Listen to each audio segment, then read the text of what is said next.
भूपेन्द्र दा की जन्म शताब्दी वर्ष के कार्यक्रम में था तो रात को मुझे मुख्यमंत्री जी ने एक बात बताई। सुबह मुझे वो वीडियो भी दिखाया।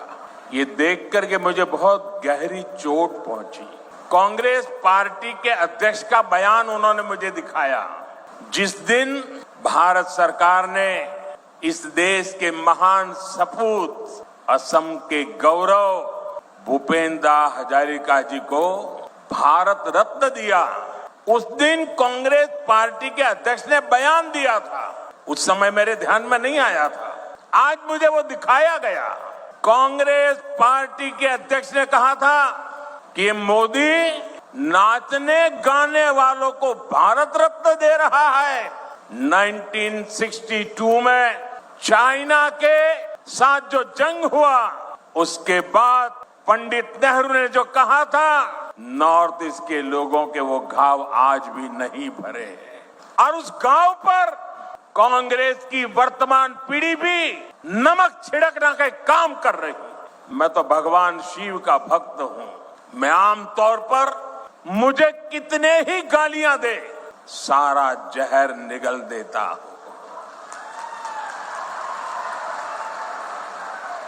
लेकिन बेशर्मी के साथ जब किसी और का अपमान होता है तो मुझसे रहा नहीं जाता है। आप मुझे बताइए, भूपेन्द्र दा को भारत रत्न देने का मेरा निर्णय सही है कि नहीं है? पूरी ताकत से बताइए, सही है कि नहीं है? भूपेन्द्र दा को भारत रत्न दिया, उसका कांग्रेस ने मखौल उड़ाया, वो गलत किया कि नहीं किया? असम के बेटे का, भारत के सपूत का कांग्रेस ऐसे अपमान करती है, बहुत दर्द होता है। कांग्रेस के लिए अपने वोट बैंक का हित ही सबसे बड़ा है। कांग्रेस देश हित की कभी परवाह नहीं करती।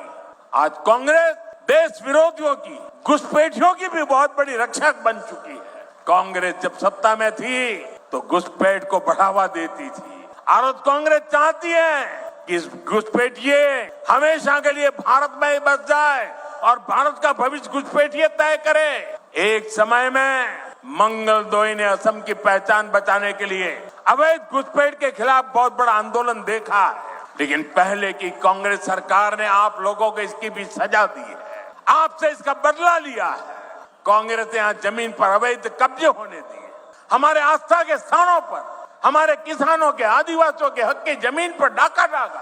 बीजेपी एनडीए सरकार बनने के बाद अब उन स्थितियों को बदला जा रहा है। यहाँ के अवैध कब्जों को हटाया जा रहा है। हेमंता जी के नेतृत्व में असम में लाखों बीघा जमीन घुसपैठियों से मुक्त की जा चुकी है। दरांग जिले में भी बहुत बड़ी जमीन से कब्जा हटाया गया है। यहाँ गोरू खुंटी इलाके में कांग्रेस के समय घुसपैठियों का कब्जा था,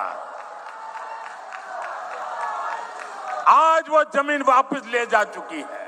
अब वहां किसानों के लिए गोरू खुंटी कृषि परियोजना चल रही है।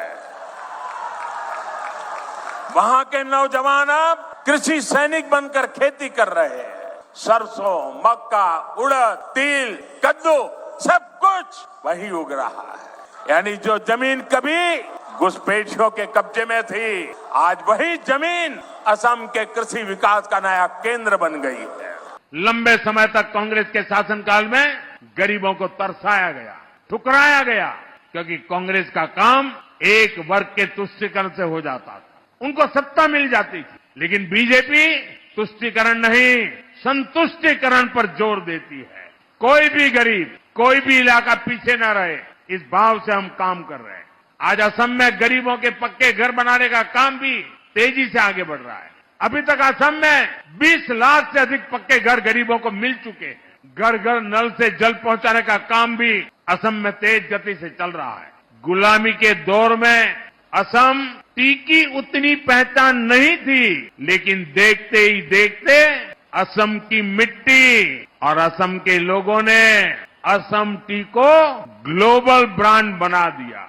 कांग्रेस के समय में टी गार्डन वर्कर्स को टी कंपनियों के मैनेजमेंट के भरोसे छोड़ दिया गया था, लेकिन भाजपा सरकार उनके घरों में बिजली कनेक्शन की, घर में पानी की, उनके स्वास्थ्य की चिंता कर रही है। भाजपा सरकार की गरीब कल्याण की योजनाओं का लाभ यहां चाय बागानों में काम करने वाले बड़े भाई और बहनों को भी हो रहा है।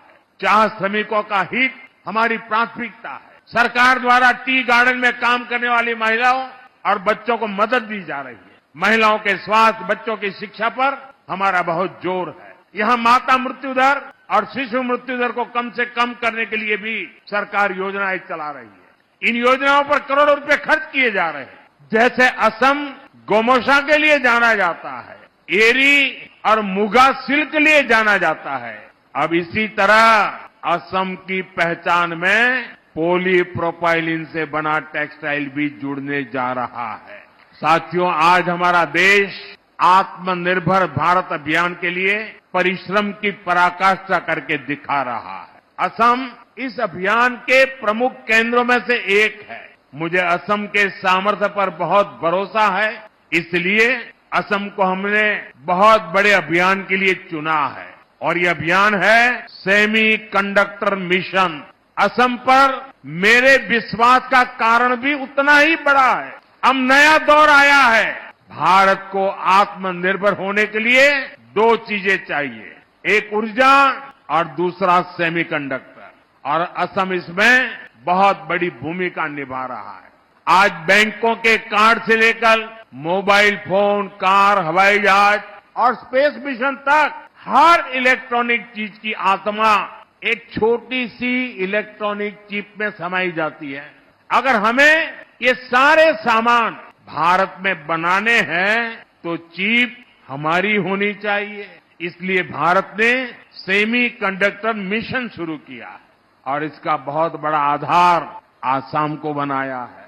मोरी गांव में तेजी से सेमी कंडक्टर फैक्ट्री का निर्माण चल रहा है। इस पर 27,000 करोड़ रुपए खर्च किए जा रहे हैं। ये असम के लिए बहुत गर्व की बात है। असम के विकास का नया दौर शुरू हो चुका है। असम ट्रेड और टूरिज्म का बड़ा सेंटर बनेगा।